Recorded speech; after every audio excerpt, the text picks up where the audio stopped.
तुमच्याकडे पण ही पद्धत आहे का? मला कमेंटमध्ये नक्कीच सांगा. हॅलो, मी गीता. स्वागत करते तुमचं आपल्या छोट्याशा मिनी ब्लॉगमध्ये. आज होती नागपंचमी. म्हटलं चला दारासमोर जशी येईल तशी रांगोळी काढून घेऊ. कारण मला काही एवढी भारी रांगोळी येत नाही, पण मला आवडतं खूप जास्त रांगोळी काढायला. मग सिंपल अशी रांगोळी काढून घेतली आणि तुम्हाला सांगते, आमच्याकडे ना नागपंचमीच्या दिवशी ना तवा किंवा कढई काहीच ठेवायला चालत नाही. मग आज काय बनवायचं हा खूप मोठा प्रश्न असतो. त्यामुळे मग मी आदल्या दिवशी डाळबट्टी बनवून ठेवली. आता दिवसभराचं तर होऊन जाईल, संध्याकाळी मग चुकल्या वगैरे काही केलं तरी होऊन जातं मग. आणि या ठिकाणी म्हटलं चला आता वारुळ्याची पूजा करून येऊ, म्हणून साधा सिंपल असा मेकअप केला. मेकअप म्हणजे काही नाही, आपलं साधाच लिप बाम आणि हे लावलं होतं मी कॉम्पॅक्ट पावडर वगैरे.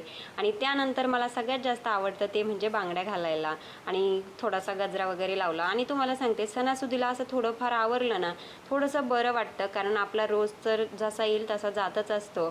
तर या ठिकाणी आमच्या घराच्याच बाजूला हे वारुळ आहे. मग इथे मी पूजा वगैरे केली, ताईंनी म्हणजे सगळ्यांनीच केली आम्ही. आणि त्यानंतर मग आलो घरी. चला आजच्यासाठी एवढंच, भेटूया नेक्स्ट व्हिडिओमध्ये.